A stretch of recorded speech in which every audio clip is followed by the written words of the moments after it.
show now where sports and food collide. Basketball and barbecue, every fan's delight. From the court to the grill, stories we will share.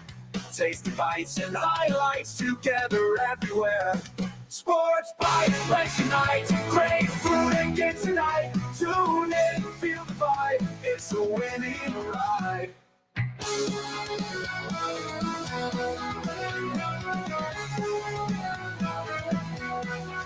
From fried chicken, slam dunks and spicy fries. Catch the play-by-play man on a plate of good times.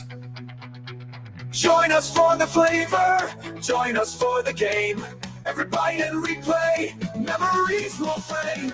Sports Bytes, let's unite. Great food and games tonight. Tune in, feel the vibe. It's a winning ride.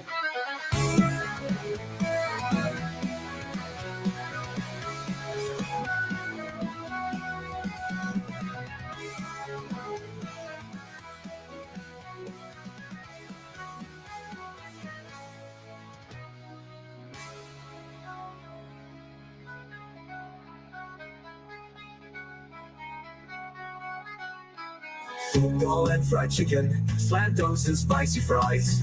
Catch the play-by-play man on a plate of good times. Join us for the flavor, join us for the game. Every bite and replay, memories will frame. Sports Bytes, let's unite. Great food and games tonight. Tune in, feel the vibe. It's a winning ride.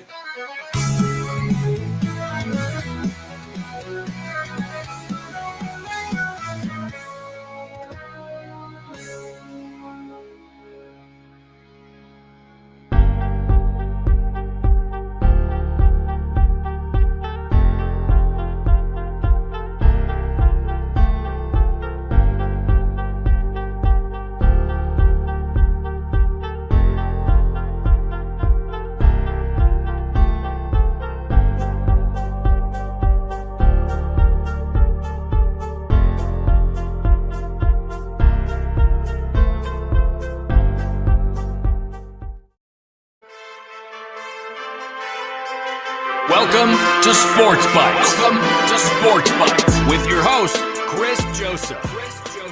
Are you a sports fanatic who loves the thrill of the game and the delicious food that accompanies it? And then they had chicken fingers, exotic chicken fingers. Join us as we dive into the world of sports and the delectable bites that make the experience even better. Whether you're in the stadium, tailgating, or watching from the comfort of your home. Get ready to satisfy your sports cravings with Chris Joseph on Sports Bytes. Let's dig in. That is right, everybody. It is time to dig into Reaction Monday. How you doing, sports fans? Chris Joseph, your host of the Sports Bytes podcast. Got a little bit of bourbon. I got my Washington Commanders hat on. Hopefully the Commanders can beat the Cincinnati Bengals tonight. We'll see two former LSU Heisman Trophy winning quarterbacks going at it. But this is our Reaction Monday show, and there's a lot to react about on the 6 games that I said were the top games to watch.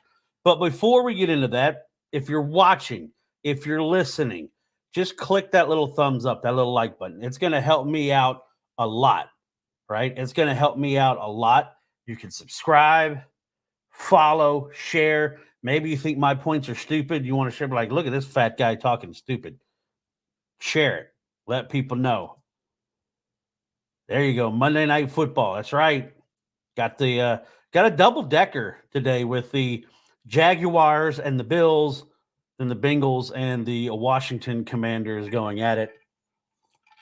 Now, I used to work security out at Jacksonville Stadium, at Alltel Stadium, when I was in the military, and I've been on the field for some of the Jaguars' biggest moments, like when they made the playoffs when Mark Brunell was there, when they beat Pittsburgh for the first time on Monday Night Football. So there's some like, hey, I hope you do okay, but I'm a Washington fan, so I'm a long-suffering football fan.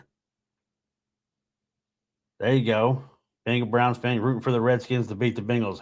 Yeah. All right. Hey, Before we get into it, Jamie, I'm going to ask you, and I think we've talked before. As a Browns fan, how do you feel about the Baker situation right now? I mean, I know Tampa didn't look that good, which, again, the NFL is so weird. I got knocked out of an elimination fantasy thing where you pick the team that wins. And once you pick that team, you can't pick them anymore, right? So what I decided to do was like, well, I'm going to take Tampa. They're playing against the Broncos. Yeah, my dumbass, right?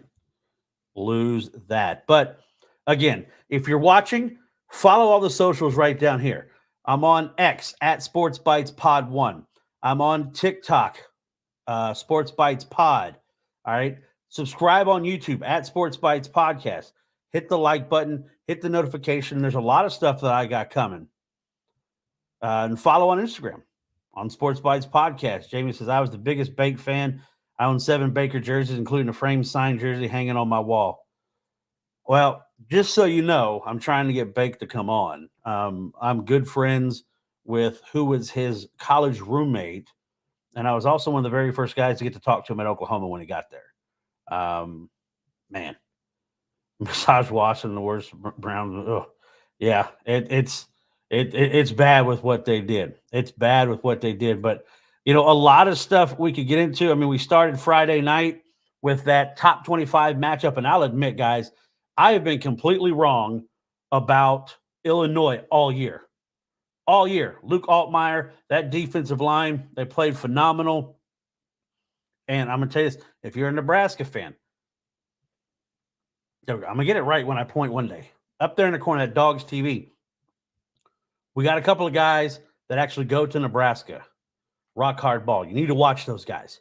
Fantastic young journalists that know their stuff and they can talk ball. It's not just people coming on just spouting off at the mouth and track. Like, they know ball. It is a fantastic show. Watch Rock Hard Ball. Also, we got the College Sports Villains. Those guys, if you got thin skin, don't go to that show because they'll let you know real quick. But again, no matter what you like, and I'm usually bumping up right against the Golden Boot podcast. Cody, Vandy, Chris, George, all those guys that do a great job. But on Dogs TV, Football Frame of Mind, Paul Talks Patriots, the Dog Pound discussions, there's all kinds of information out there, no matter what team you like, what league you like. Also, you can follow collegefootballdogs.com, a lot of articles. I put an article out about the Oklahoma-Tennessee game, and I know I made a lot of my friends that are Oklahoma fans upset with what I said, but I got to hold my integrity, right? I got to hold my integrity. But let's jump into it. We're going to talk a little ball, man. The first game that I had as my give them a 6 or 6 picks as far as the top games to watch over the weekend was a Big 12 battle with a longtime Big 12 team and a new Big 12 team, the Utes and the Cowboys. And it was very odd, just Ollie Gordon has been nothing. I want a ton of money betting against Vanderbilt this weekend. There you go. Get that money, baby. Cash them checks. I got a couple parlays on DraftKings and stuff that are going tonight, first score, stuff like that. So I hope, can make my football weekend a little bit better. But, man, this game right here, and I'm surprised with Cam Rising not playing, that Isaac Wilson, the younger brother of Zach Wilson, yes, Zach Wilson, the mother crusher, is out there doing it. Goes on there. Now, he did have 2 interceptions in the game, but Alan Bowman, 16 to 33, 206 yards, 2 touchdowns, 2 picks. Ollie Gordon, 11 carries, only 42 yards. Micah Bernard went off, though. Whew. Micah Bernard went off. 25 carries, 182, no touchdowns, but that's a clip of 7.3 a carry. 7.3 a carry, guys. That's putting in work, especially on the road, especially at Boone Pickens with all those paddle people smacking them paddles on the wall, getting loud, getting crazy. It's awesome. Also, hey, I want to let you guys know I'm trying something new. Podbean. It's a website that I'm using that kind of helps put all my my podcasts out on all the platforms, Apple Podcasts, Spotify, iHeartRadio, stuff like that. But if you go to Podbean Live and look up Sports Bytes Podcast, I'm live on the air right now. And this is going to be similar to like when I was doing radio in Oklahoma. You can call in. I think it's through the Podbean app. But like if you're listening or you're taking part, instead of just, and I love the messages, but like if there's people wanting to get in the chat or if you'd rather call in, guys, you can call in. I've got the program pulled up and we can talk ball. And because I love the interaction, I love talking football with people, getting their thoughts, getting their opinions, their experiences at different places. That's why I'm excited. This weekend, I'm going down to Auburn to watch the Oklahoma-Auburn game, which should be a pillow fight between the two of them. But I'm going to have a good time with it. But this game right here, man, Utah got out. They were up 22-3 at one point. Alan Bowman, those guys, they fought back, made it close. But overall, in that game, Utah outgained Oklahoma State 456-285. Just mauled them. Oklahoma State, I thought coming into this year, Oklahoma State with Ollie Gordon, who I thought was the number one running back in the country coming back, he's not showing up. 48 total yards rushing. Of course, the Utes run for 249, but that's a Kyle Whittingham style team. They like to, run the ball. They like to be physical, and they're gonna come at you, right? They're gonna come at you, but Utah wins. Now, here's the question. Later that night, late night, Big 12 after dark. Now, it's not Pac-12. Big 12 after dark. BYU mollywops Kansas State.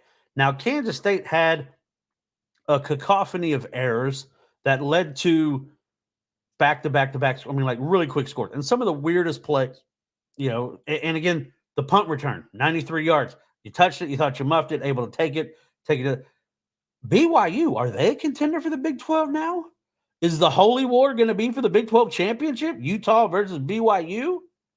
Oh, that'll be a lot of fun. Oklahoma State struggled, though. I think I might give them a 6 picks. I took Oklahoma State minus the 2.5, so that one did not hit. Next game, that was quite a word. Hey, thanks. It's my word of the day, toilet paper. You got to try to, get yourself educated every now and then, so I do it any way I can. But the U in South Florida, I'll admit I was a little surprised at this in a way. Now, Cam Ward is going out there and showing everybody that he is probably the Heisman frontrunner right now. Now, again, it's one of those, I wish teams weren't ranked until the 1st of October. I know we're basically there after this weekend, but what Miami did to South Florida, and they jumped out quick and just consistent. 14-8, 14-14. Cam Ward, 24-34, 404 yards, 3 touchdowns.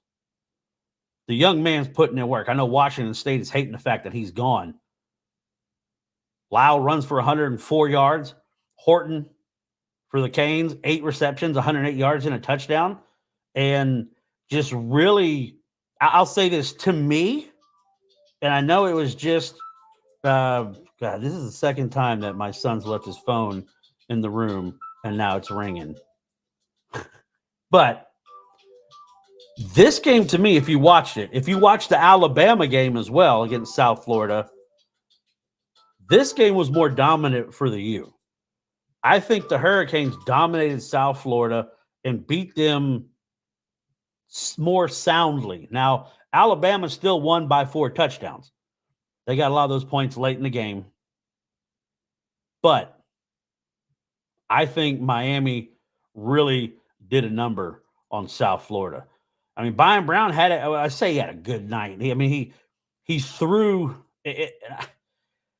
I don't know, man. Alex Golesh to Florida, people are talking about that, but Brown was 19 of 30, 245 yards, 254 yards. I don't, 19 to 30, that's not good. It's still better than what Jackson Arnold did for Oklahoma, but it's not good, right? It's not good. But Miami, they came in.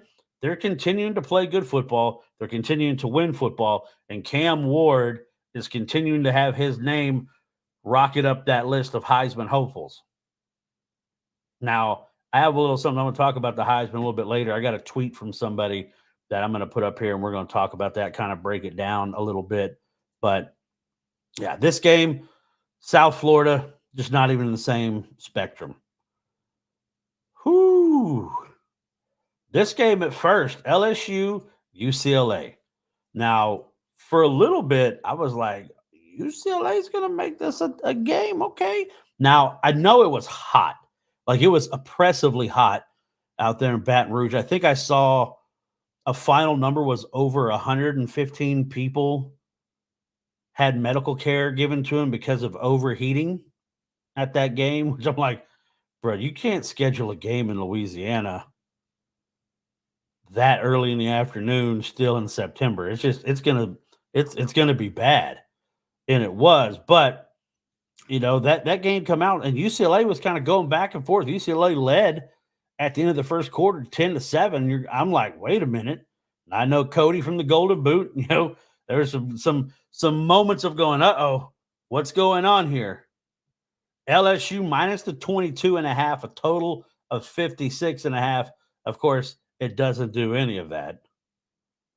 But again, LSU wins.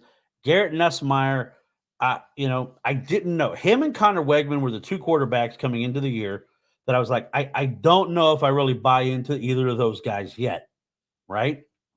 But what Garrett Nussmeier has done, throwing to Mason Taylor, throwing to Aaron Anderson, throwing to C.J. Daniels. I mean, you think about it. Let's see, 1, 2, 3, 4, 5, 6, 7, 8, 9 different receivers caught passes from Garrett Nussmeier on Saturday. Nussmeier, 32 of 44, 352, 3 touchdowns. That's solid. It's solid. Now, I will say this: I never like seeing injuries. I never like seeing people, get hurt. I don't root for anybody to get hurt. I hate people when they clap about people being hurt. But Harold Perkins, man. Now, I also saw, Cody, if you're listening, you can chime in, or anybody who's seen this. I saw somebody tweet that said Harold Perkins was out for the year. But I also saw a tweet from an account saying that I am his mother, HIPAA violation. Nobody has said anything like that. So the internet, they're just, it's the wild, wild west on the internet, right? People are going to do and say whatever the hell they want most of the time. Ooh, good stuff. I will tell you this also, we got a sponsor, Dubby Clean Energy. If you're looking for clean energy, you can try some now. Use Sports Bytes 20 as the code, get 20% off your order. All the time. All the time. I love it. Good stuff. But LSU came in and they pulled away. Now, LSU is continuing to win games. Again, and I know there's a lot of talk about officials this weekend. There's a lot of people that are USC fans that are pissed off about the game against Michigan. I think there's other things you should be pissed off at if you're a USC fan other than the refs. I mean, yes, the refs made some terrible calls, but they're not the reason you lost the football game. So if you're looking at this LSU, appreciate it, Jack. Hey, see, it's another, like I'm talking about, Raid in the Air podcast. Guys, if you're a Kentucky fan, if you love the Big Blue Nation, that's your guy right there. You want some in-depth, good football talk? That's your man right there. Raid in the Air podcast. He will get you taken care of, especially if you're a Kentucky fan. I don't know it's going to be a long year for Kentucky and Oklahoma. He said LSU, Michigan, USC, all overrated. I think in my poll, and I put up, so I'm a voter in the FWAA Super 16. So I get to vote every day or every week on basically the top 25, but it's the Super 16. And I'll go over that later. And I think you'll see how I've placed people in the poll kind of is indicative of that, but I'm also like, I want to see I have to see it on the field. That's why it's like Notre Dame, teams like that. I just not a buy-in. But LSU, and is there a team? And I'm curious, is there a team that's 3-1 that the fan base hates their coach as much as the Bayou Bengals right now? I mean, there's a lot of people who are not happy with Brian Kelly. I think he should go back to having his own little southern drawl that he was talking with when it came down. We all know that was fake as shit. But that's Brian Kelly, right? That's what Brian Kelly does. But it was I like what LSU's doing. I'm still Dabo. Well, but here's the thing, man. You talk about Dabo, and I was going to bring them up. I mean, right now, after that loss to Georgia, what Clemson has been doing, and I think they're like, the heck with it. We're going to take shots deep. We're going to run the quarter. And Klubnik the last 3 weeks has looked more like what people thought he was going to be. Now, again, still a lot of football left. I think Clemson, if they want to be in the conversation, is going to have to continue to put up these 50-point games. I agree, but they look like a different squad. You're right. And here's the thing. I mean, Clemson, and people throw around the word blue blood. Clemson may not be a blue blood. They're new money, but it's still going to be intriguing for me watching this team as they progress with Dabo Swinney and his stance on NIL, his stance on the transfer portal, if his grassroots recruiting is what's going to keep him afloat. I don't know. Now, he's a guy, I live in Birmingham, Alabama. Pelham is a suburb of Birmingham, and that's where Dabo's from. When I used to work at Best Buy, I would see Dabo come in all the time, right? I call them name schools now since people get so sensitive. See, guys, this guy's funny. That's why you need to go watch his stuff. Check out Rating the Air podcast, man. He will get you taken care of. Call them name schools. And that's the thing now, man. And it's, all these social media groups and people are posting just hateful rhetoric, and it's just, a bunch of keyboard tough guys, right? Bunch of keyboard tough guys. This game, I was intrigued, and I will admit, I was completely wrong. I'm one of those guys that, especially when you're doing sports talk and you've been doing sports talk for a while, you're going to have some bad takes, but you got to own up to them. You got to say, I was wrong. And I was wrong on this one. Going into the game of USC versus Michigan, I thought there was no way that Michigan was going to be able to stay on the field with them. I was expecting to see something like the Texas-Michigan game, that USC would get up a couple of touchdowns, they're done. Alex, how? A school, and you can't even say Navy doesn't throw the ball now, because Navy throws the ball tremendously. And stay tuned on the socials, because I got to do the coffee with Coach with Trent Dilford today, and we were talking about, because UAB plays Navy this weekend, and Navy ranks in the top 10 in total offense, the number 4 in rushing. But how, in the name of Zeus's butthole, did Michigan beat USC with Orgy only throwing for 32 yards? 32 yards. That's insane. 7 of 12, 32 yards. He averaged 2.7 yards a completion. Tennessee averaged more yards per carry against Oklahoma than he did completions. Not by much, but they did. Now, Mullings had a big day, 17 carries, 159 yards. Donovan Edwards finally got on track a little bit, 74 yards on 14 carries. Woody Marks, I love the fight of Woody Marks. I thought USC had the mop, but it just proves me how LSU is pedestrian and that USC's best win. Yeah. Stack the box. And that's what I thought. Rating the Air podcast, GQ, that's what I thought, man. I thought stack the box, because we all know how bad the USC defense was under Alex Grinch. I know firsthand being an Oklahoma fan. first. What the hell? Shut up, Siri. I fucking phone is blabbering off at the mouth. But everybody knew how bad USC's defense was last year. I mean, it was bad. Their defense was almost as bad as Oklahoma's offense is bad right now, right? But what I saw from the earlier games, USC, again, was different. They were flying to the ball. They were tackling, not a lot of missed tackles, not a lot of broken tackles, finishing tackles going back where you're driving through. If you're a defensive football player, that's what you want to see. You want to see them driving through.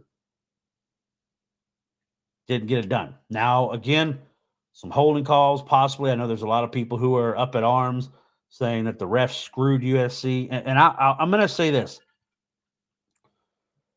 As I talked about last week or 2 weeks ago after the USC LSU game, right? That I thought those officials were terrible. And I think it was more of a knee-jerk reaction to what had happened to Tua that Thursday night, being really sensitive about what happened to the quarterback. I mean, the LSU, South Carolina, the personal foul, roughing the passer or whatever on Nussmeier after he threw an interception that Eamon Worry returned for a touchdown, that was a terrible call. You affected the outcome of the game. Now, until I'm proven, and I can't say that it's not a possibility, because we all know about Donahue, right? And what he did in the NBA. You've got to be looked at. And there needs to be more accountability. I think,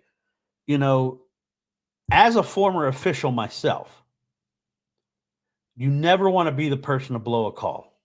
You're going to kick a call. You're going to mess up. You're going to, inadvertent whistle, stuff like that. It's going to happen. But what I'm afraid is happening in officiating right now is these guys are so reliant on instant replay, and even instant replay is not foolproof because now they can say there wasn't enough evidence to overturn the call, so it stands. With the technology that everybody has right now, that's where we stand. But I don't think there is a referee. I don't think there is a group of officials when they go to a game that say, hey, you know what? We're going to screw USC out of this win. Now, again, I've been wrong. Donahue with what he did in the NBA. But until I'm proven that there's guys out there that are doing it, no official intentionally goes out to screw another team over. They don't. What I will say, too, is there needs to be more accountability. Those guys need to be able to answer to their calls at the end of the game. Don't send this stupid letter. The league apologizes for a missed call. We're sorry that inconsistencies affected the outcome of your game. No, if there's a controversial call, you need to talk about it. Now, I will say this, in that USC-Michigan game, and this is becoming more of a problem, and let me know if you've seen it. I've seen a lot of this going on. You saw it in the UAB-Arkansas game.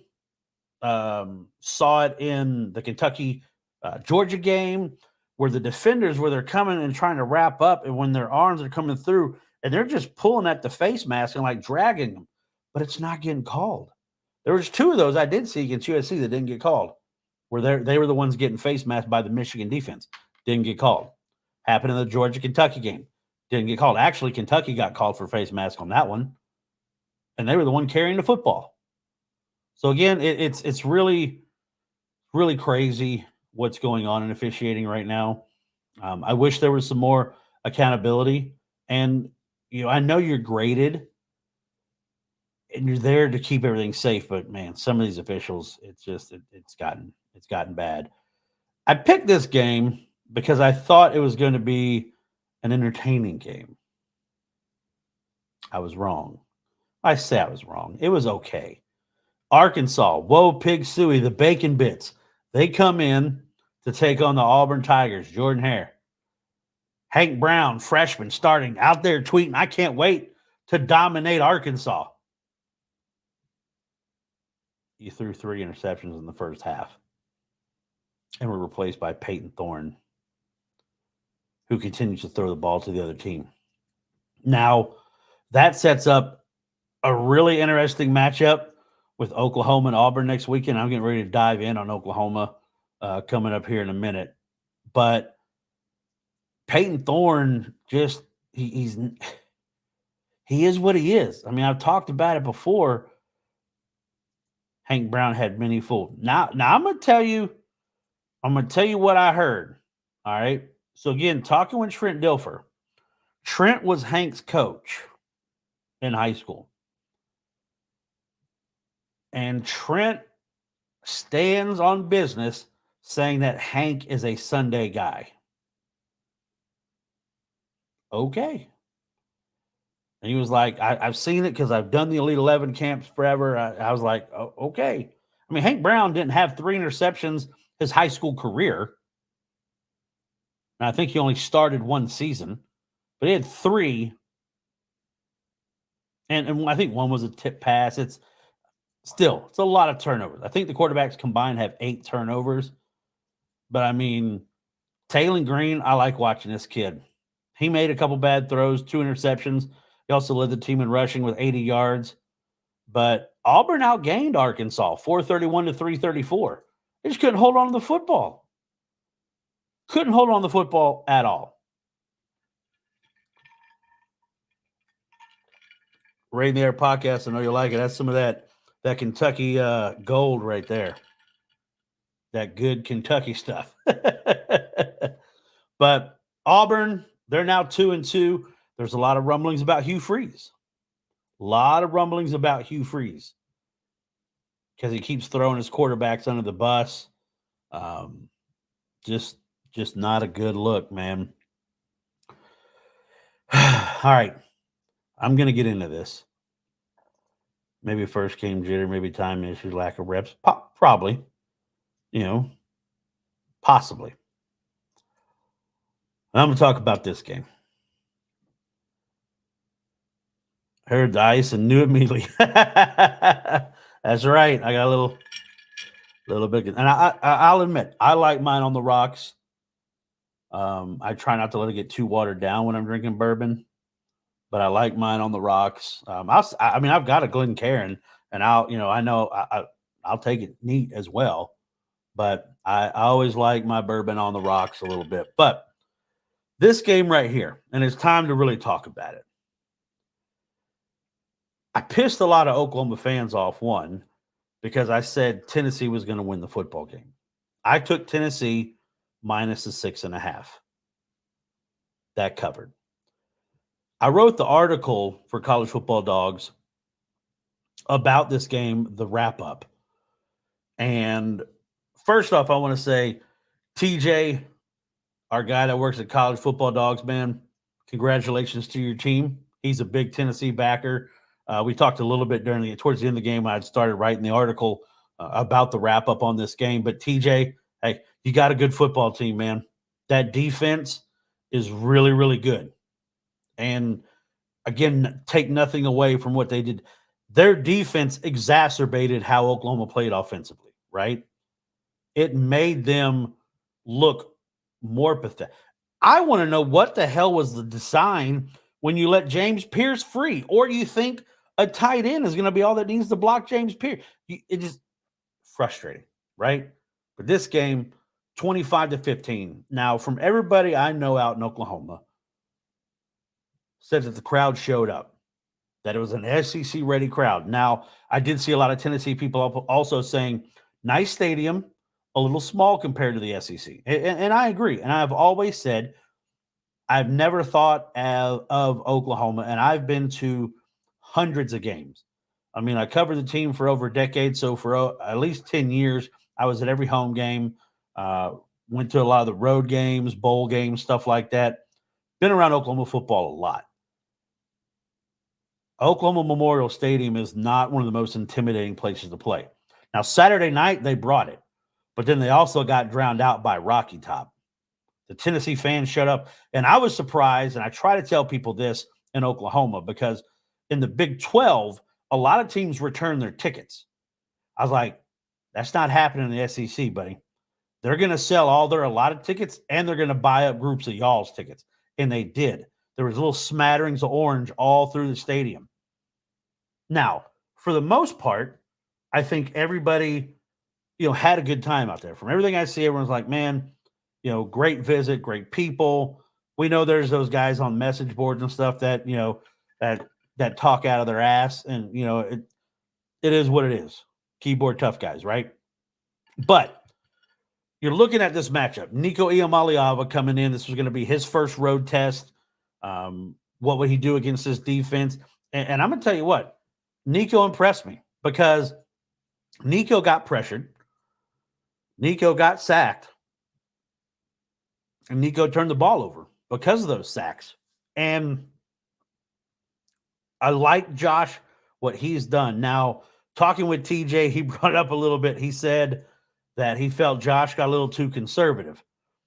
The more I listen to like post-game comments and stuff, and especially from Josh Heupel, which, by the way, good for him, celebrating, came home. Peyton Manning in full Tennessee regalia, Nico Iamaleava, and Josh Heupel helping Morgan Wallen with his walkout in Knoxville the other night after the win. So live it up, buddy. I enjoyed covering Josh when he was at Oklahoma. But when you've got guys that can pound on you, Dylan Sampson, Deshaun Bishop, really did a good job. Now you take out Squirrel White's 7-yard loss. You take out Nico Iamaleava only having 15 yards on 8 carries, averaging 1.9. But Oklahoma held Tennessee to 2.9 yards a carry. And for me, I'm happy with that. And I'm happy with what I saw from the Oklahoma defense. To me, the Oklahoma defense showed that it was SEC ready. They're not anywhere near the top of the SEC. And I try to tell people that coming into the season that it wasn't going to be, a 10-1, let's run and gun season. I had them at 7-5, 8-4. Now you've got to look at right now, if Oklahoma goes to Auburn, and I've seen good football teams go to Jordan-Hare. Now, yes, they've lost a bunch of games there recently. I think I see they're 2-7 in their last 9 games against FBS teams there. But I've seen good teams go in there and lose. Georgia, the last 2 visits, should have lost there. Alabama, the last 2 visits, should have lost there. The crowd is going to be nuts getting ready for this. But this game here, it was over. So looking at the play-by-play, the possessions, everything that happened, Oklahoma had, gets the ball first. Tennessee won the coin toss, elected to defer. I'm like, okay, here comes the offense. 7 plays, turns it over on downs. Oklahoma punts it, cool.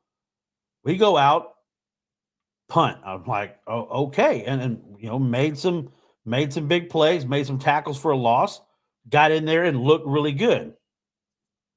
AJ, I think AJ's a big Auburn fan. I think you're safe. I'm more concerned about the weather going in the next weekend than anything. That's what I'm concerned about, the remnants of the hurricane and what it's going to do. But Oklahoma, turnover on downs. They didn't go 3 and out, thank God. They did a lot, though. Tennessee punts. Oklahoma punts. Tennessee punts. And I'm like, okay, I'm liking what I'm seeing from Oklahoma. I like the fight. I like the defense. They're doing a great job. And then Jackson Arnold throws a terrible interception. I don't know. And McCoy, the cornerback, did a good job. And he was playing. It looked like he was playing in a flat, and then flashed back, but just made a great play and baited him. But you can't throw that, right? There's an interception. Tennessee goes down, field goal. All right. Oklahoma responds. 10 plays, 55 yards, field goal. We're tied up. Okay, now we're in business. Now we're cooking with peanut oil, right? Love it. And then Nico hits the big play. 2 plays, they go 75 yards. Nico completes a pass to Deontay Thornton Jr., 66-yard touchdown. Billy Bowman Jr. got caught looking in the backfield, right? He was peeking. And again, Nico's poised in the pocket, sets his feet, steps up, layers that ball right in there. Thornton Jr. did the rest. He was, showing everybody his shoe bottoms. He was gone. So I'm like, okay, I can live with that. Then starts the absolute worst 6 possessions I've ever seen. Now, listen to this. Oklahoma goes down 10-3 on that touchdown pass to Thornton Jr. Punt. Now, we punt it, put him back in the back, close to their end zone. Strip sack fumble. Okay, we're in business. It's at the 5-yard line. You punch it in here, it's 10-3 or 10-10. You're loving life, right? If an Oklahoma guy, you're loving life because you're fighting, you're battling. Here you go. I said in my pregame show that I thought Oklahoma had to have some short fields to be successful. So they forced the fumble. And then it started to just get crazy. Jackson Arnold, if you go back and watch the tape, Javonte Barnes is right there. I think if he pitches it, Javonte Barnes has a really good chance of scoring, at least getting some yardage. Jackson Arnold decides to keep it, and he gets stripped. Fumble. We turn it right back over. Momentum killer. Right? But good thing is, made a punt. Punt did a good job for Tennessee, nailing Oklahoma deep in its own territory. Then an illegal procedure call pushes them all the way back. And the first call that Seth Luttrell makes, trying to make that zone didn't work all night. And then bam, safety. Nothing Javonte. I felt bad for Javonte Barnes. He did all he could do. So Oklahoma kicks it off, free kick, 3 and out. Okay. Punt. We're still at 12-3. Another sack fumble in plus territory. Like, okay, here we go. We can punch this in, make it 12-10. I'm okay with it. Jackson Arnold throws it behind the line of scrimmage. And according to people in the know, throwing the ball wasn't even in the play design. It was supposed to be a handoff 100%. He didn't get it done. From then, Tennessee took over at the Oklahoma 46. Dylan Sampson carried the ball 8 straight times, put in for a touchdown. It was 19-3. And at no point after that did I think Oklahoma was going to have a chance to win. At no point after that did I think Oklahoma was going to win. And that's sad because the crowd did their part.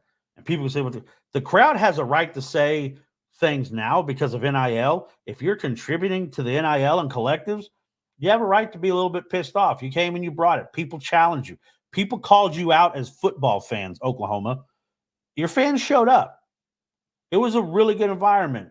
I talked to a lot of people that were at the game on both sides of the ball, and they loved it. Said it was a great environment. Can't wait for next year in Neyland Stadium, right? But in this 6-possession little stint for Oklahoma, they go fumble, safety, punt, fumble, punt. 6 possessions, 12 plays. In 6 possessions, you ran 12 plays.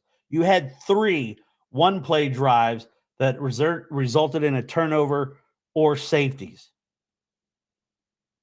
And now Oklahoma, and people could say what they want about Josh being conservative, Josh pulling his foot off the gas on the offensive side. I think he even talked about it. He said the game plan changed with what they were doing on defense. And they knew that they could kind of just pound it, almost like the death by 1,000 cuts, right? Nico made throws when he had to. But they just handed off to their 2-headed monster at running back. They were able to kind of salt it away. Now, about the game, about offense. Again, take nothing away from Tennessee. Big time win. You go on the road, all the hype, everyone's saying, are you good enough? It's a big win, right? Now the bad. Oklahoma offense, in the article I said, was putrid. I have no idea what Seth Luttrell was doing. I have no idea where the game plan came from. I have no idea what, I mean, if you're not seeing it, and it's so crazy. Like the first play of the game, it's a 5-yard loss. How the hell do you get a 5-yard loss on the first play of the game? It's supposed to be one of your most consistent plays in your script. Let's run a play that we can do something good with. You don't do it. It's maddening. But it gets to a point, and again, I feel bad for Jackson Arnold. I really feel bad for Jackson Arnold, okay? I hope the young man stays off social media. I know people probably, messaging his family and stuff like that. And it's sad because when you come with all that hype of a 5-star, of the MVP at the Elite 11, and I even talked to Trent Dilfer about Jackson Arnold today before his press conference started. I asked him, I was like, you were still doing Elite 11 with Jackson Arnold. He said, yeah, he was our MVP. And he even said, really good quarterback. Don't understand the decision making right now, which that's kind of where I am. I don't understand the decision making and how it's going. Now I know there's some people didn't realize. So Deion Burke got hurt, Oklahoma's leading receiver. Nick Anderson, who was the freshman All-American last year, came in, ran a couple plays. He was out. But when Deion Burke goes out, that is Oklahoma's 5. Their top 5 wide receivers at the beginning of the year, the depth chart, not playing. Offensive line, those guys couldn't block a breeze if they stood in front of a fan. And I don't know if it's communication, but sometimes in block, shit, man, it just comes down to will and want to. And it looks like they have no effort. They're total whiffs on plays. I mean, it's crazy. And I think what's frustrating for me as I look at it from the perspective of an Oklahoma fan is the lack of competitive depth across the board on the offense. Across the board. And I know the depth has been depleted some, right? The depth has been depleted. I give you that. But now Taylor Tatum, he left the game. Gavin Sawchuk, I don't know what's going on with Gavin. Gavin keeps running into the back of people every play he carries the ball. I don't get it. I don't get the game plan. I don't get what Oklahoma did. I don't understand how. Now, there was a lot of rumors. There was a lot of stuff circulating that the young man that came in, and you had to. If you're Oklahoma, you had to bench Jackson Arnold. You had to. You couldn't let that continue when your defense was playing so good. And it pains me. And you think about some of those teams that Oklahoma, with Kyler, with Baker, with Sam. I mean, if this defense plays with any of those offenses, how many more championships does Oklahoma have? And I know you're playing the speculation game, right? But this defense is really good. And they gave Oklahoma a chance against a top 6 team in a big environment when everybody expected you not to even be in the ball game. But you had to bench Jackson Arnold. There was a lot of reports coming around, people that I know here, and that apparently Michael Hawkins Jr., the young man that came in, was outperforming Jackson, but they felt kind of obligated, which now is like, what's the worst move for Oklahoma? Letting Dylan Gabriel go? But even if Dylan Gabriel is there right now, I don't think he's having success because of the lack of play on the offensive line. There's no running game. Oh, guys, do you know what Oklahoma average, per carry? Average per carry, 1.1 yard. Most of the game, it was 0.9 yards per carry. Running zone, trying to I don't get it. Seth Luttrell, you got to figure something out. I don't know. Now, Michael Hawkins Jr. came in, and he gave a spark. Here's what's crazy. So you think about the receivers that are playing right now for Oklahoma, Petway, those guys. Those are the guys that he's been throwing to all season over on the practice field, stuff like that, the backups, the twos. So maybe there's a little more continuity with them. But what I saw when Michael Hawkins Jr. came in was being more decisive, making decisions better, getting the ball out of his hands, knowing when to take off, to where Jackson Arnold just seems he's lost and confused right now. And he could still end up being a damn good quarterback. I think he needs a hard reset. And I think you had to bench him. And I think going into Auburn, and you were going to be in a tough situation going to Auburn anyway. The fact that Jackson Arnold, who was a sophomore, right? Redshirt freshman. Then you have Michael Hawkins Jr., true freshman. So a freshman was going to make their first road start at Auburn, no matter who it was. No matter who it was. But I think and I hope, and this is not to bag on Jackson Arnold, I hope that Michael Hawkins gets to start. Give Michael Hawkins the run with the ones this week in practice. Give Michael Hawkins an opportunity. To me, he showed it. You even heard Herbstreit. If you were watching the game, when Michael Hawkins took off and almost did the Sam Bradford flip into the goal end zone, he's like, that's your guy right there. Yeah, I think that's your guy.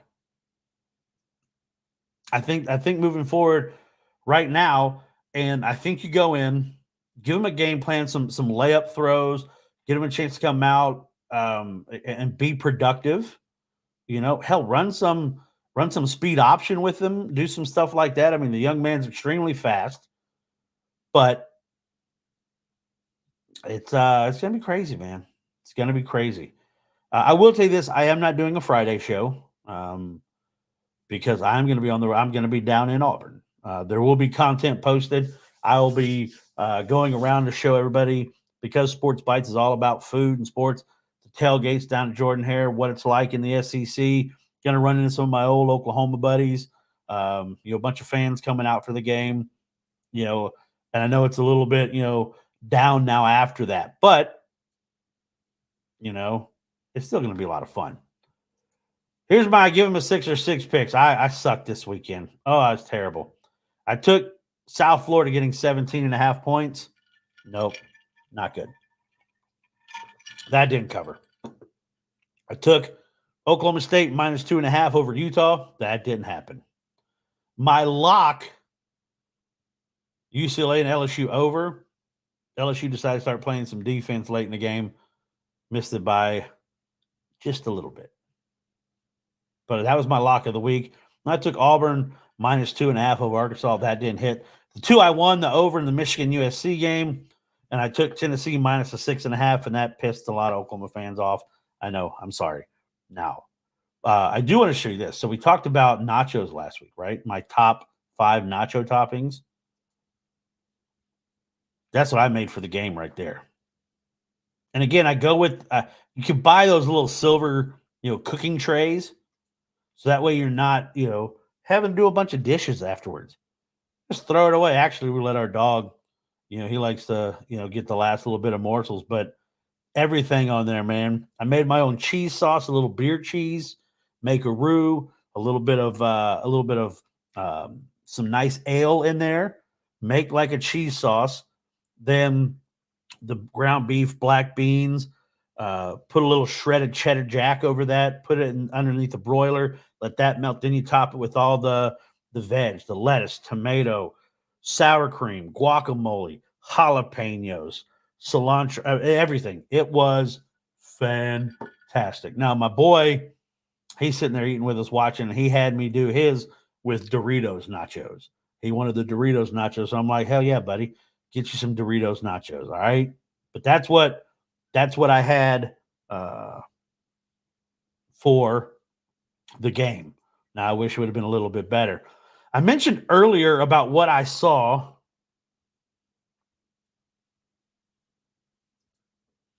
Hey, buddy, I'm going to tell you. Look at that. Look at that. And now the picture doesn't do it justice. There was a lot of food right there. And the reason I made the cheese sauce is if you just melt the cheese, it gets kind of stiff. So I like some cheese with a little bit of viscosity to it. So it's, more liquid. Love it. Matt Short, cats, go Cats. There you go. They got a big one coming up this weekend. That'll be a lot of fun. I mentioned a tweet that I saw earlier. I've always respected Joel Klatt. Had a chance to talk to him numerous times. When I was doing radio with Teddy Lehman, he used to come on with us. I'd see him at Big 12 Media Day. Always a good guy. Love his take on a lot of things. He was very brutally honest about Oklahoma today in his podcast show. But he puts this tweet out. If your Heisman list doesn't start with Travis Hunter, you're not doing this right. Now, Travis Hunter is a phenomenal football player, right? Travis Hunter is a phenomenal football player. I don't think he's going to win the Heisman. I'd like to see what he could do. But, I mean, think about what he did in the game, this weekend. Again, a crazy comeback. Everybody wants Colorado to lose because they don't like Coach Prime. They find a way to win a Hail Mary at the end of the game. And then, Travis Hunter led the way with 7 catches, 130 yards, and he forced the fumble to seal it. And drinking that Dion. I didn't say I'm Joel Klatt. He's drinking the Kool-Aid. I'm drinking that bourbon. But, man, I love Travis Hunter as a football player. I still would like to see him play one position. I don't think he's going to get the credit because of how people are perceiving Dion right now in that team. But he is putting up numbers. Shador made a good throw. The play before that was dropped. But right now, Cam Ward is number one for me. I'd probably go Cam Ward, Genty from Boise State, because what he's doing has just been phenomenal. Probably Jackson Dart is up there in the top 3 for me. It'll be interesting to see. I mean, Colorado, as they move forward, they're 3-1 now, right? They got 2 wins over Division I teams. They got a long way to go. Now, they got a tough one coming up this weekend. KJ Jefferson at the Bounce House. I wonder if they're going to wear, Central Florida's going to wear like their astronaut ones because of the similarity in the uniforms. You see, Prime said it would be easier for him to play both sides. And AJ, that's why I think Travis chose to go to Jackson State to go with Prime is because Prime did it. And I think that's one of the main reasons he went there. Yeah, it's Cam right now. Cam Ward's playing phenomenal football right now. But, Colorado's going to go on the road to Central Florida. They got Kansas State, who, that again brings back an old Big 8, Big 12 battle. At Arizona, always dangerous. They're familiar with each other. Cincinnati, not real concerned about Cincinnati. Texas Tech, no. Then you got Utah, which is going to try to bludgeon you to death. Kansas, who knows how Kansas is going to be towards the end of the year, completely falling on their face. And Oklahoma State. So, it's a tough schedule. But tip of the hat to Travis Hunter. Now, I mentioned I'm part of the FWAA. One of the things I love being a sports journalist, and I get to vote in the FWAA Super 16. There's some Hall of Fame coaches, there's former players, journalists from all across the country. They get to vote in this, and so every Saturday night when the games are over, I've got to turn in a poll of my top 16. Here's my top 16 for this week. Oklahoma's out of it. I think I had Oklahoma when I did the top 25 to like 19, had them down. But I got Oklahoma State at 16, Louisville at 15. Now, Louisville, Notre Dame, that's an interesting matchup coming up. LSU at 14, USC at 13. I have them ahead of LSU because they beat USC. I've got Michigan up to 12 because Michigan beat USC. They're 3-1. Even though it was a bad loss to Texas, they found a way to win, right? With 32 yards passing from Alex Orji. Whittingham and the 2 Utes, they're at 11-4-0. Penn State, still trying to decide if I really buy into Franklin and what Penn State's bringing this year. Missouri, another struggle win. If you watch Funny Maine. It's a struggle win. That's 2 in a row for Missouri, right? But again, you find ways to win. You're 4-0. Oregon 3-0. I got Oregon at number 8. I got number 7, the Miami Hurricanes. The U back up in it. Ole Miss at number 4. I've got Ohio State at 5. I don't buy Will Howard. I don't. I got Tennessee up at 4. I think they're one of the best. I mean, you look at that. I mean, Texas, Georgia, Alabama, Tennessee. Whew. This weekend, you got the Goliath matchup of Georgia and Alabama in Tuscaloosa. Oh my God, that game had it's. I know I'm going to be in Auburn at the game, but that game right there, you're like, okay, this is what I'm talking about. Now, I am disappointed I won't be able to cover the UAB Navy game this week because I'll be down there. Let's see. If LSU loses to South Alabama, can I drop them from my top 25? Absolutely. And then you got to think about putting South Alabama in your top 25 because South Alabama right now is out there going cuckoo on people. They're putting up points in bunches and just they don't care. And, man, I tell you what, I've been impressed with what I've seen from South Alabama. And let's see. Yeah, to do that to Appalachia, they lost to North Texas. They lost to Ohio. So, yeah, they wouldn't be in the top 25. But they put up 87 on Northwestern State, 48 LSU. And here's the thing, LSU, I put Ole Miss on upset alert. Kentucky comes to town, clock management. They got to give Brock a chance, man. They got to give Brock a chance. You like my loser profile. Here's what I'm going to say, Terry. I love people that are men of their words. I try to instill that into my son. Don't make a promise you can't keep. Don't go back on your word, right? So I commit bets, and they'll say crazy stuff on the internet and everything like that about, I think this is going to happen. But then when it doesn't happen, they're like, well, they move the goalpost back to fit their narrative, right? But that picture right there, you got the Brian Kelly breathing down your neck, the LSU helmet. You're a man of your word. I know Cody appreciated that. That's what makes it fun. When you have people that you can actually connect with, have some fun banter back and forth, but still you're respectful like that right there. I love it. I love it. Ole Miss on upset alert. What's the spread on that game? Has it come out yet? Trying to look this up real quick if I can see the spread of this game. Let's see. I can't believe Oklahoma's a 4-point favorite over Auburn this weekend. I mean, someone was saying it could be that Tuberville 3-2 game this weekend at the Plains, when it was 3-2. I apologize to teams I picked wrong. Yeah. But now I guess, there's people that are asking for their money back, big time. But Mississippi by 17.5.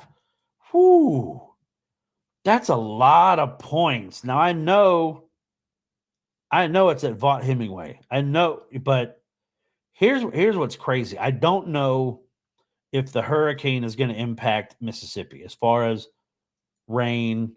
I know a lot of these schools have really good drainage systems now in their field, or they're made to take, amount of water like that. But I don't know if it's going to have that impact. And if it does that slow down that Jackson Dart offense? I mean, you got to think of in 4 games, he's thrown for 1,500 yards, and he's barely played late in any of those games. I mean, it's unreal. Kentucky, man, I mean, again, it's the SEC. And I try to tell the Oklahoma people that don't think you're going to come in and just dominate this conference because you're Oklahoma. Now, I will say this. I feel that Oklahoma will not be like Nebraska. Oklahoma will figure it out, and they'll be competitive. I'm not saying they're going to win the SEC in the next 5 years, but they're going to be competitive. And with the 12-team playoff, I think within 2 to 3 years, possibly. This year's going to be you got a learning curve to go through. But yeah, I don't know. I don't know if the weather is going to affect that. Other SEC games, AT&T Stadium, you got that Arkansas A&M game. That'll be, a lot of whoa pig suey giga whoops there. A&M favored by 3.5. Now I'll tell you, I love the quarterback Reed for A&M. He reminds me a lot of Reggie McNeil. Death to Chop Kelly for ruining my Bruin. Yeah, I still remember, Terry, I'll tell you, as an Oklahoma guy, sitting in the stands at Owen Field watching Oklahoma and Miami play in the 1984 season. Troy Aikman breaks his leg. Where does he go? With Donahue out at UCLA, and the rest is history for him out there. But from little old Henrietta, Oklahoma, Troy Aikman breaks his leg, and it was down towards the end zone, I remember. And then Jamel Holloway came in and led Oklahoma to a national championship that year, running the option, running the wishbone. Good stuff. Speaking of option, I had a chance, again, when I was talking with Trent Dilfer today, asked them what makes it so hard about playing an offense like Navy. And now, he said Navy doesn't get enough credit because their players don't have star ratings. Their players aren't heavily recruited. He's like, but they have really good speed now. And that's what makes them so hard. And everything is based off the triple option. And I love old school option football. So I love watching it. Again, sad I'm going to not be at Protective Stadium to watch that game this weekend with Navy, but it was cool to sit down with Trent today, have a conversation. He did have a comment, for those that know, about the shooting that happened in Birmingham. One of the players, he wouldn't go into detail, but one of the players was affected by this shooting. And for those that don't know, there was a mass shooting that happened late Saturday, early Sunday. Don't know the whole details. I don't want to speculate, but I know at least 5 people dead and 22 people injured.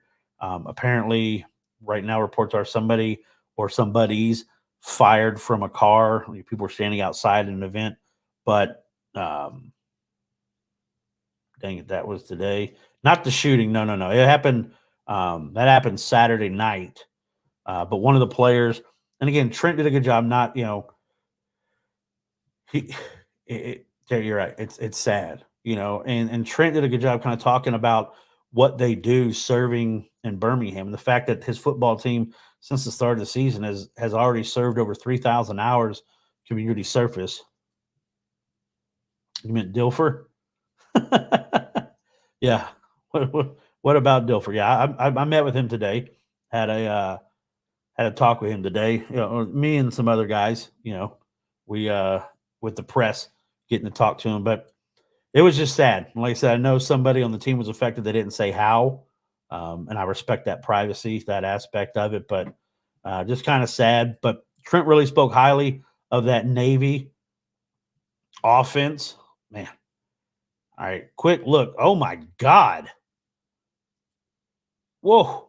I just looked at the score of the Monday Night Football game. What the hell is happening to the Jacksonville Jaguars? It's 34-3 at halftime. What's going on? Now, I do like seeing that my Commanders are in the lead over the Bengals. I like that. 14-7 right now. Jaden Daniels, 5 of 6, 79 yards. Okay. Austin Eckler has 2 carries for 32 yards and a touchdown. B-Rob. I love B-Rob. Joe Burrow, 12 of 15, 127 yards, 1 tutty. But holy cow. The Bills are just mollywopping the Jacksonville Jaguars. Josh Allen has thrown 22 of 28, 247, and 4 touchdowns in the first half. Holy cow. Jags have regressed like no one knew possible. Man, that was terrible. Holy cow. I thought it was going to be competitive. What's going on in Jacksonville? But, guys, that's going to do it for me tonight. Again, don't forget the Golden Boot podcast is coming up at 8:30. I will not be doing a show on Friday. Again, I will be traveling I'm taking my wife. I'm taking my son. We're going to go down to Auburn for the weekend. My sister and her husband, they have an RV down there.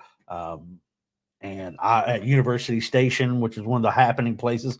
I know Barstool was there this weekend doing shows from University Station, but we're going to go down there, man. And Oklahoma fans, if you come, you got to get a Mama Goldberg's beef and cheese from the original Mama Goldberg's, right? You got to get a Mama Goldberg's beef and cheese. You got to go to Toomer's. And I try to explain to my son, he loves lemonade. It's like, you're going to have some of the best lemonade you've ever had this weekend. He's like, really? I'm like, yeah. It's a place called Toomer's Corner. You got to get it. I also told him to do the old soda shop still where they make the soda, with the carbonated water. Jack should have kept that defense from a few years ago and stuck with Blake Bortles. Yeah, I mean, right now, man, Terry, Sunshine's not doing it, right? You got ATN and Trevor Lawrence back there. They're not getting it done. I didn't expect 34-3, though. I didn't expect 34-3. Now, again, I haven't watched it. I don't know. I mean, obviously, you look at the box score and you're like, damn, that's really bad. That's really bad. But I love that Washington's up 14-7. Going to be a lot of fun. But I'm Mama's love. That's right, AJ. Buddy. Now I heard AJ. Can you confirm, AJ? There's a Mama Goldberg's kiosk now in Jordan-Hare Stadium, and if so, I might have multiple beef and cheeses. And I love what Mama Goldberg's does. If you've ever been there, they're nachos, right? They take Doritos and lay them in this tray. They put a nice, I think it's like mozzarella or Swiss cheese on there, jalapenos. They steam it, and that's the nachos. But the beef and cheese with the nachos from Mama Goldberg's, that's where it's at. And I'm hoping that there's a Mama Goldberg's kiosk in the stadium because I will have another beef and cheese for Mama Goldberg's. But I'm going to be down at Auburn this weekend. Again, there's going to be a lot of footage from being down there, showing the intermingling of Oklahoma and Auburn fans, Oklahoma's first road trip in the SEC. I am excited. My good friend Toby Rowland, the play-by-play voice for Oklahoma, we worked together for years. I produced his show. We did stuff together. Oklahoma to start Hawkins at quarterback. Yeah. Is it official? I mean, I think they need to. I think you have to start Hawkins at quarterback. I think you have to. With what's been happening. And here's the thing about Jackson, before I get out of here. It gets to a point to where you're talking like with Peyton Thorne. You kind of know what Peyton Thorne is. AJ said, can't confirm. Hell yeah, baby. Mama Goldberg's in the stadium. Chris is going to have a couple beef and cheeses. All right. Now, there's some other good sandwiches at Mama Goldberg's. Don't get me wrong. But an original Mama Goldberg's beef and cheese. On 3 says official. That was quick. Because, I thought, give him a chance to earn it. But I was hoping that was going to be the call. I was hoping so. But we'll see. You got a week to get ready. Then you got a bye week before you go on the road to play or on the road. Well, Barry Switzer said the last time he checked, the Cotton Bowl was still in Texas. You go to the Cotton Bowl to play Texas in the Red River rivalry. We don't know if Quinn Ewers will be back, so it could be Arch Manning versus Michael Hawkins Jr. when everyone thought it would be Jackson Arnold versus Quinn Ewers. So who knows? But, man, I appreciate everybody. Thank you so much for coming on. Don't forget the Golden Boot podcast is up next at 8:30. Log on, watch those guys. Hop in their chat. Vandy, Chris, George, Cody, they do a great job. My man down there, Raid in the Air podcast, you got to go check him out. Kentucky fans, Matt, I know you're out there. You got to go watch some Raid in the Air podcast. It's he knows his stuff. Makes it a lot of fun, man. Makes it a lot of fun. Go out and support the college football dogs. Like I said, guys, any team that you want to follow, any conference you want to follow, we got you covered at the college football dogs. Official partnership with the Maxwell Award. So there's going to be a lot of cool things coming forward. Our game day show was a lot of success this last weekend. I won't be on it this weekend, but I might call in from a tailgate down there and have a little fun. But it's going to be a lot of fun this year. We're getting into the meat of it now. SEC schedule, conference plays in full swing. Let's get after it. All right, let's get after it. But everybody, I hope you have a great Monday night. Enjoy the rest of the football, unless you're a Jacksonville Jaguar fan. Now, I'm a Washington Redskin fan, a Commanders fan, and I'm hoping they win. But, guys, thank you for everything. Thank you for the comments. Thank you for your support. Thank you for spending some of your time here and listening to this fat guy talk ball. I love talking ball, and I love talking with you guys. Thank you as always. And remember, always positively move forward, guys. Thanks for joining us on this delicious journey through the world of sports and food on Sports Bytes. With your host, Chris Joseph. We hope you've enjoyed the game day stories and culinary adventures. Don't forget to hit that subscribe button. And if you've got any mouth-watering sports-related tales or favorite game day recipes, share them with us on social media. Until next time, remember, it's not just about the game. It's about the bites that make it unforgettable. Stay hungry for more Sports Bytes.